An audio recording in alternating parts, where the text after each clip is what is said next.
Olá! No Justiça Legal de hoje você vai acompanhar como funciona o projeto Lar Legal, criado pelo Tribunal de Justiça com o objetivo de oficializar empreendimentos irregulares em situações consolidadas no Estado.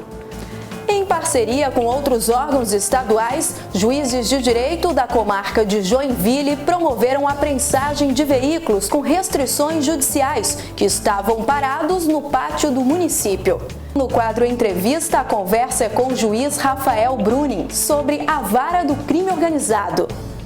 E a partir de agora, você confere como foi a aula inaugural do curso de formação para ingresso na carreira da magistratura catarinense, organizado pela Academia Judicial e que teve como convidada a juíza Vanessa Alfiero da Rocha, que falou sobre o juiz do futuro e o futuro da justiça. O curso é uma fase eliminatória e também classificatória do concurso prestado por mais de 3.000 candidatos e que foi finalizado com a realização de uma prova oral. A coordenadora pedagógica da Academia Judicial, doutora Vânia Peterman, explica a importância da realização do mesmo. Que muitos desses candidatos são egressos de universidades que não tiveram a prática jurídica, onde não puderam estabelecer, e outros não puderam advogar por muitos anos, são jovens, então eles realmente necessitam desse contato com outros magistrados mais experientes e a Academia Judicial sempre trabalhando com casos simulados, estudos de caso e a prática, então a gente busca aqui um diferencial realmente no juiz que a gente está entregando para a sociedade, que ele desperte nele o conhecer o outro, os sentimentos, as necessidades da sociedade para a qual ele irá servir, e assim nós acreditamos que ele poderá entregar uma justiça mais célere, mais justa e mais efetiva. A formação está dividida em 2 etapas,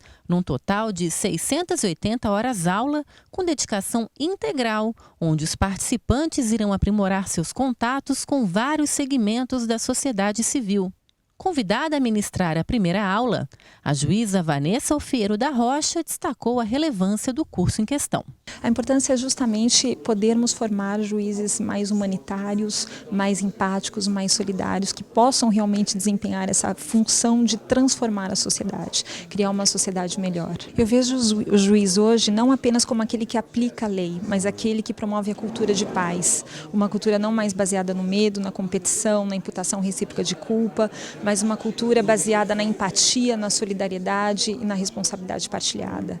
Então cabe ao juiz de hoje ajudar a transformar a sociedade, para que seja uma sociedade pautada por esses valores. Para o diretor executivo da Academia Judicial, o curso irá começar a suprir a falta de juízes em todo o estado. Nós temos pontos lacunosos, Nós temos vagas de juiz substituto, toda a circunscrição judiciária tem 1, 2, 3, 4 substitutos, e hoje nós estamos com uma falta de mão de obra, vamos por assim dizer, falta de juízes bastante significativa, que interfere no bom andamento do serviço. Veja que nós temos aproximadamente umas 60 vagas e no último concurso, depois de 3.000 e poucos candidatos, só os 17 que estão aqui é que conseguiram êxito. E tenho certeza que eles se empenharão para que no final do curso de formação todos os 17 sejam aproveitados. O André é um dos participantes e depois de 1 ano e meio de estudos, está na expectativa sobre o conteúdo a ser aprendido. Eu espero que seja uma visão bem prática mesmo da atuação do magistrado,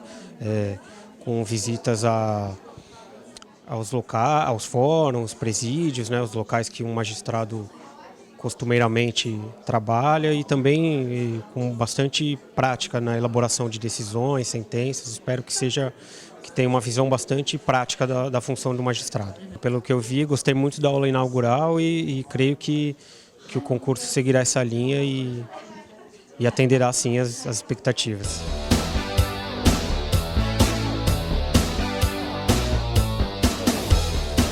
Juízes de direito da comarca de Joinville, em parceria com outros órgãos estaduais, promoveram a prensagem de veículos com restrições judiciais que estavam ocupando os pátios do município e causando problemas de saúde pública à comunidade local. Após ser realizado na capital catarinense e em outras cidades do litoral de Santa Catarina, o projeto de destruição de veículos com restrições judiciais chega à cidade de Joinville. Nós chegamos aqui e vimos esse pátio com mais de 200 carros parados há mais de 10 anos.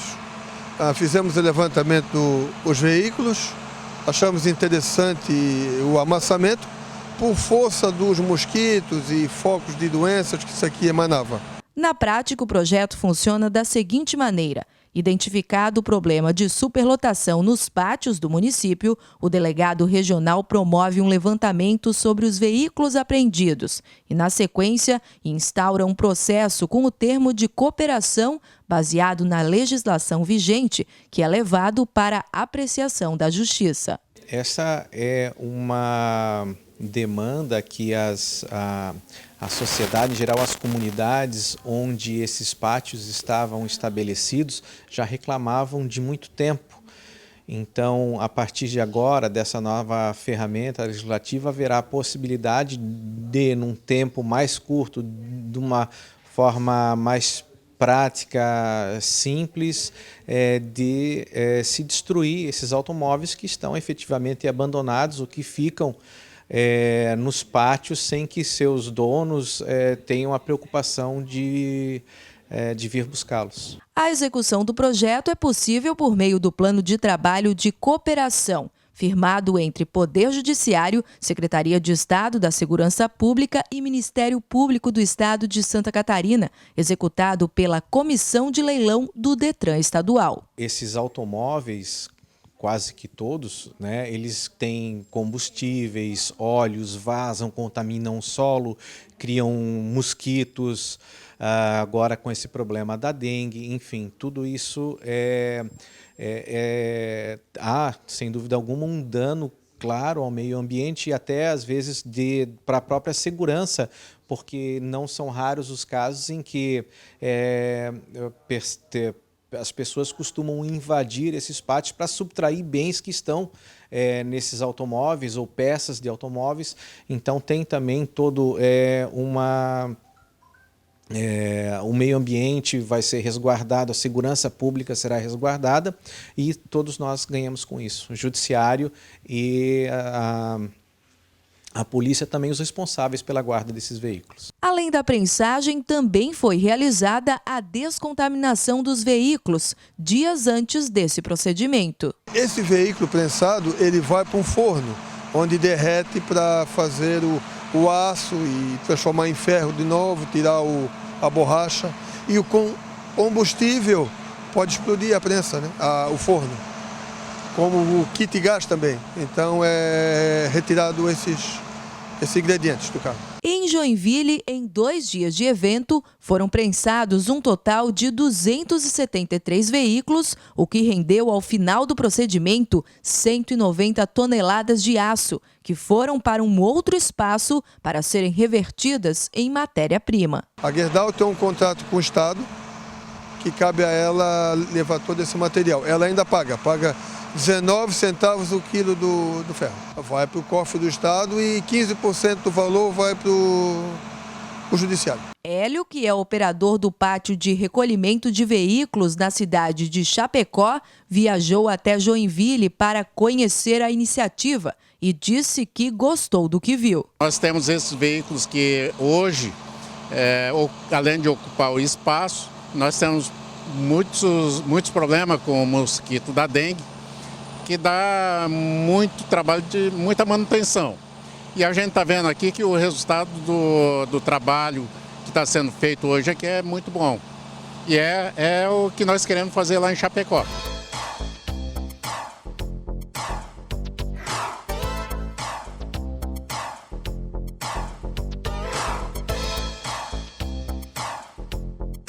Auxiliando pessoas que não possuem condições financeiras para oficializar imóveis irregulares, o Tribunal de Justiça de Santa Catarina, por meio do projeto Lar Legal, possibilita a legalização de títulos de propriedade. Seu João mora em Navegantes, Santa Catarina, e há pouco tempo conseguiu finalmente a escritura do imóvel onde residia há cerca de 30 anos em situação irregular. Desde que a área começou a ser documentada, o morador agradece até mesmo por necessidades básicas, como asfalto e calçadas. Isso aqui era feio, né? Isso aqui era um bairro bastante barrado, bastante feio mesmo, que é esse bairro aqui. A gente morava aqui, mas a gente sempre era arriscado com enchente aqui. Sempre a enchente aqui pegava. Eles abriam a valeta com a máquina para poder a água correr. E hoje, graças a Deus, a gente pode contar feliz, pode levantar as mãos para o céu e agradecer a Deus que nós temos um bairro estruturado, um bairro bonito. O projeto Lar Legal do Tribunal de Justiça de Santa Catarina busca regularizar os imóveis da população de baixa renda em todo o estado, ou seja, disponibilizar o documento necessário para que o morador tenha um endereço e um imóvel no próprio nome. O coordenador do projeto, desembargador Lédio Rosa de Andrade, explica. O que é esse projeto? É exatamente possibilitar que as famílias de baixa renda, que estão excluídas da justiça, que não têm como ter acesso ao Poder Judiciário, possa legalizar o seu lar, a sua residência, e, com isso, obter o título de propriedade. Enfim, ele deixa de ser um excluído e passa a ser um incluído com todas as vantagens que isso pode ter. Seu Carlos, há quanto tempo o senhor mora aqui? Como que era antes do Lar Legal? Eu moro aqui desde 1990. Mas quando era aqui era só mato, tinha muito pouca gente, tinha uma casa aqui, outra ali, e a rua era muito buraco, a minha casinha de madeira, e antigamente não tinha esse calçamento, essas coisas que hoje, graças a Deus, nós temos aí na rua. Em Navegantes, o projeto já beneficiou diversos moradores, porém, segundo o advogado Ricardo Calypso, apenas 2% da população que vive em área irregular na cidade recebeu o registro. Navegantes, hoje, tramitando no fórum, já tem cerca de 2.000 famílias que já participam do projeto Lar Legal. Mas nós sabemos que é muito mais do que o dobro disso que ainda precisa dessa intervenção do projeto. A partir do momento que existe a regularização, a pessoa ela realmente passa a ser dona do seu próprio imóvel, ela passa a ter essa garantia e pode usufruir dessas garantias. Ele tem, a partir do título de propriedade, garantido o local que ele vai educar a sua família, que ele vai deixar para as gerações futuras.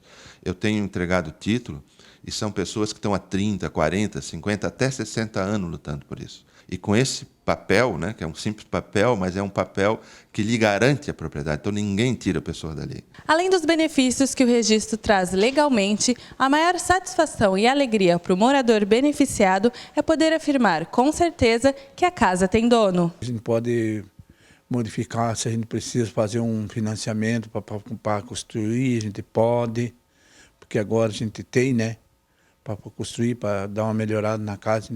Recentemente, 3 juízes foram nomeados para receber os processos do Lar Legal. Em Brusque, a juíza Yolanda Volkmann espera que, com o direcionamento, haja uma melhoria na rapidez do resultado. Antes da especialização desse projeto com juízes específicos julgando, ele competia com todos os outros processos, milhares de processos. Agora não, eles têm prioridade. Nós 3 vamos dar total prioridade a eles e os resultados virão. A estimativa que eu tenho, partindo do pressuposto que nenhum município tem menos de 30% de seus moradores irregulares, eu fiz um cálculo, que obviamente não é um cálculo científico, mas eu estimo em torno de 350 mil famílias em Santa Catarina. Eu acho que o grande resultado do programa é a segurança jurídica. O que a gente vê dos moradores é isso, essa necessidade de dizer que aquele chão é dele. Na capital Florianópolis, o desembargador Lédio se reuniu com o senador Dário Berger para discutir ações futuras para o projeto, inclusive fora de Santa Catarina. O projeto, no Senado, ele terá alcance nacional, mas a partir dos problemas advindos de Santa Catarina, que o desembargador Lédio tem se dedicado sobremaneira e que vem avançando agora sistematicamente a passos largos. A ideia é fazer uma legislação que possa atender, evidentemente, o nosso Estado, o Estado de Santa Catarina, através da nossa experiência, mas que possa ter uma abrangência nacional e que todos possam se beneficiar com esse projeto de lei. E a seguir, no quadro Entrevista, nosso convidado é o juiz Rafael Bruning, que fala sobre a Vara do Crime Organizado, uma unidade que abrange não só a comarca de Florianópolis, mas também os municípios de São José, Palhoça, Biguaçu e Santo Amaro da Imperatriz. Não saia daí, é rapidinho, voltamos já.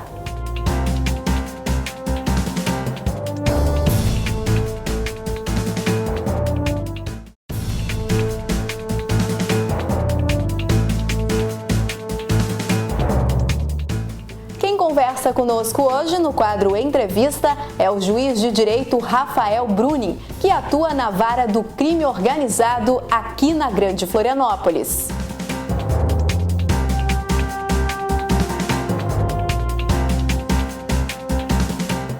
Doutor Rafael, há quanto tempo o senhor atua nessa unidade de apuração de crimes praticados por organizações criminosas e como tem sido a experiência? Certo, eu estou atuando nessa unidade desde que cheguei na capital, isso foi em setembro do ano passado, fazendo quase um ano, e isso se deve porque a resolução que criou essa unidade prevê que o juiz responsável pela unidade é o último juiz especial promovido ou removido para a capital.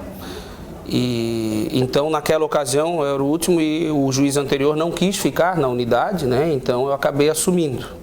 Desde então, outros juízes já chegaram na capital. Contudo, para assegurar o princípio da inamovibilidade, que seria o juiz não sair, a não ser que não estar obrigado a sair, a resolução prevê que o juiz possa, querendo, permanecer. E justamente por ter sido uma experiência muito diferenciada de tudo que eu vivi até agora como juiz criminal também, eu achei um desafio muito estimulante, muito interessante e por isso tenho optado em permanecer na unidade. É uma unidade relativamente nova, tem menos de 3 anos. Durante esse período já deu para encontrar um formato adequado de funcionamento em uma vara de competência tão peculiar? Bom, eu quero crer, primeiro, que essa competência deve haver um avanço, não só da criminalidade, como também uma tendência de haver a especialização, tanto das delegacias, da Polícia Judiciária, como também do Ministério Público, e aí o Judiciário também de especialização de combate ao crime organizado.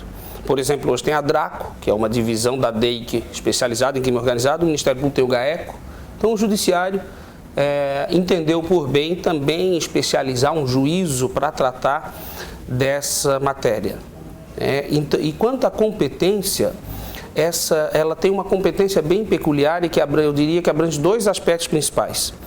Ela funciona como um juízo de cooperação para as 14 varas criminais da região da Grande Florianópolis, tratando aí de procedimentos investigatórios, ou seja, as medidas de investigação, inquérito, auto de prisão em flagrante, pedido de interceptação telefônica e todas as demais, a unidade funciona, seria o nome correto como se fosse uma unidade de procedimentos investigatórios e crime organizado. Certo? Por exemplo, hoje o juiz lá de São José, ou de Palhoça, ou mesmo os de Florianópolis, das outras varas criminais, só recebem o processo a partir do oferecimento da denúncia. A fase do inquérito ficou concentrada nessa unidade. Creio que foi também um desejo da Polícia Judiciária que não tivesse, aqui na capital teriam que despachar com 14 diferentes juízes. Certo? Então, para especializar também essa matéria, o tribunal entendeu por bem, conversando também com os demais órgãos de segurança, como disse a própria Polícia Judiciária, e criou essa unidade com essa competência, certo? De procedimentos investigatórios. Se a denúncia versar sobre crime organizado, aí a ação penal também fica na unidade. Então, por isso daí a segunda competência, que seria ações penais do crime organizado. E quais as peculiaridades que o senhor pode destacar nessa unidade? Eu creio que foi um grande acerto o tribunal especializar a unidade nessas 2 competências, porque, primeiro, porque trata do início do crime, né, que são os procedimentos autos de prisão em flagrante, por exemplo, as audiências de custódia. Nós estamos fazendo nessa unidade aqui na capital e dá uma média de umas 5 prisões em flagrantes por dia. Então é preciso que haja realmente uma especialização disso, né? Justo porque é logo que o crime acontece. E às vezes tem uma soltura precoce, algo, né? Isso repercute também bastante, etc.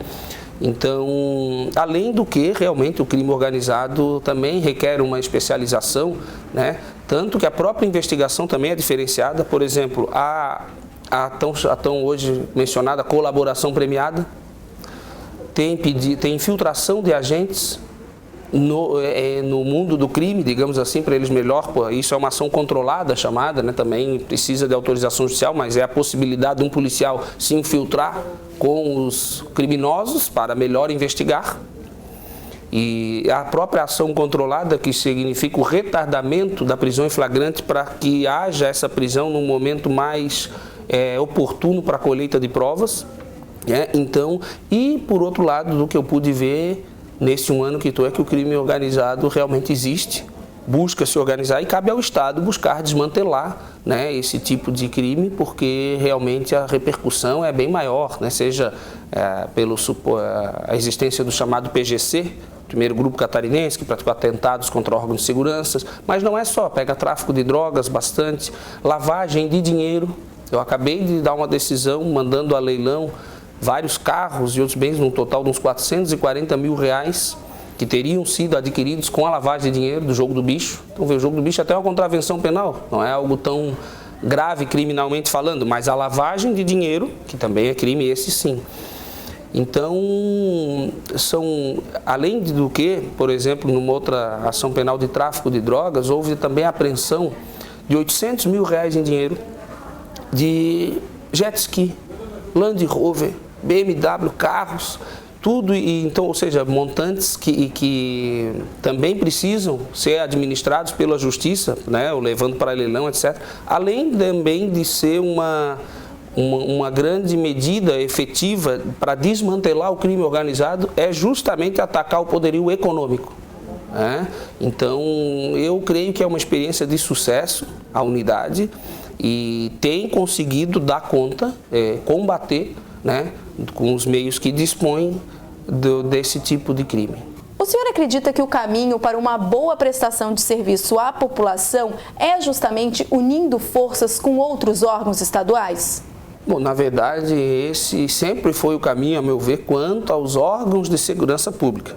Embora cada um tenha que ser consciente do seu papel e também saber separar. Não é salutar o juiz se imiscuir na investigação a ponto de perder a imparcialidade no sentido de querer ser um justiceiro, de fazer um papel que não é dele. Nesse caso, temos que, não é à toa que a Constituição separou as funções de investigar, acusar e julgar. Né? Agora, para o sucesso, para a responsabilização, que seria o julgamento condenatório, é preciso que a polícia bem investigue, que o Ministério Público bem acuse e que a Justiça também julgue adequadamente. Né? Então, claro que é preciso que haja uma comunicação entre os órgãos, uma cooperação entre eles, né? Mas cada um ciente do seu papel e nos limites da sua atuação. Em relação à quantidade de presos provisórios na unidade, o que o senhor pode nos trazer de números atualizados? E se o senhor acredita que a tendência é aumentar ou diminuir? Nós temos 128 réus presos provisoriamente apenas nas ações penais. Ou seja, tirando os inquéritos, porque dos inquéritos, como diz, nós somos um juiz de cooperação, então estão nas outras varas, virou ação penal, então não é a responsabilidade principal da unidade. Mas vejam, a nossa unidade, quanto a processos relacionados ao crime organizado, eu também fiz a contagem, temos 98. Não são tantos, se for ver a realidade de uma unidade criminal, é 1.000, 2.000 processos. Só que todos são processos de extrema complexidade. Mais de 2.000, 3.000 páginas. Aquela ação penal que tem 62 réus, a outra 23. Então, são processos complexos, né? E que também, como diz, somados, acarretam esse número de prisão. Às vezes, uma operação nova, né, que é deflagrada, acarreta na prisão de 17 pessoas. Quando eles são julgados, também sai da contagem dos presos provisórios. Daí eles vão para a execução penal e não seriam mais responsabilidade da unidade. Né? Então, eu diria que é um número que assim, tende a crescer ou se manter nisso, o que já não é pouco, né? A unidade tem 2 anos e meio de criação, ainda é experimental, como eu disse, e quando a Corregedoria esteve fazendo uma inspeção na unidade final do ano passado, e pelos índices constatou que entra uma ação penal por semana, certo? Mas, como eu disse, uma ação penal que não é de um sujeito que furtou num supermercado uma bebida, comida, etc. São ações penais complexas, que envolvem geralmente 10, 15, 20 réus. Então, a julgar por isso, se for essa média, teria que ver a média quantos, mas assim, por semana, mais uns 10 prisões, 10, 5, às vezes tem uma que não, mas daí vem outra, prende 30, 40, então é um número crescente sim, né? E que a gente espera, claro, que com os resultados obtidos, que possa, na verdade, diminuir, né? Esse é o objetivo da unidade, é desmantelar o crime organizado, mas a julgar pelos números, tende a crescer ou se manter nesse número, porque realmente Florianópolis hoje, a grande Florianópolis, apresenta complexidade, sim, criminal, tem morros, que é parecido com o Rio de Janeiro, a gente vê, tem tráfico, os traficantes também comandando morro, usando armamentos pesados, né? Então a criminalidade organizada existe e aqui onde nós vivemos. E diante dessas audiências e crimes complexos, como fica a segurança do magistrado? Bom, eu, por um lado, nunca tive esse receio, esse medo, porque acho que a função do juiz também é tratar também o réu com respeito. E também é uma questão técnica. Se tem prova para condenar, é condenado. Se não tem, é absolvido. Então, eu sempre busquei tratar os réus com o devido respeito, né, etc. e tal. Então, nunca tive uma ameaça concreta contra a minha pessoa e nem medo disso. Contudo, com a experiência dessa unidade, faz realmente a gente pensar um pouco mais na questão da segurança, né? E a respeito disso, a própria lei do crime organizado prevê a possibilidade do juiz de primeiro grau formar um colegiado de juízes para decidir, para não ficar tudo tão concentrado no juiz, né? E também, apesar de não ter tido nada concreto de ameaça contra a minha pessoa, o tribunal, desde essa audiência, que foi envolvendo os atentados de 2014, de que o estado de Santa Catarina foi vítima, passou a disponibilizar uma segurança pessoal, com até colete, prova de balas, escolta, né? E, como eu disse, apesar de não ter ameaça, eu achei, né, prudente, digamos assim, aceitar essa oferta mais de segurança por parte do tribunal, porque, como eu disse, a gente não pode, né, subestimar os riscos que envolvem essa atividade. E isso não adianta, se matarem vai vir outro juiz no lugar que vai julgar, e assim outros. Nós temos 500 juízes só em Santa Catarina, então não... E, como eu disse, eu acredito que tratando o réu com respeito, né, ele vendo que a prova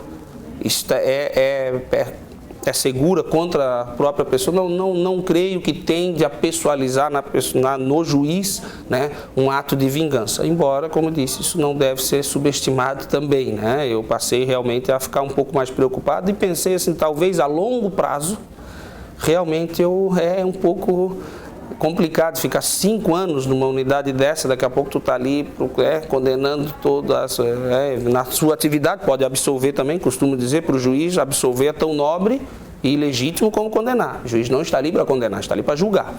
Mas, né, tendo prova que demonstre a autoria do crime, o juiz, é dever do juiz condenar. Então, passando 5 anos condenando as pessoas ali, realmente aí for repensar, né, sobre essa questão. Mas por hora estou bastante motivado, sem medo e, de todo modo, atento aos riscos que envolvem essa atividade. Ok, obrigada, doutor Rafael Bruning, pela sua participação aqui no programa. Tá, ok, obrigado também. E o Justiça Legal de hoje fica por aqui. Obrigada pela sua audiência e até a próxima semana.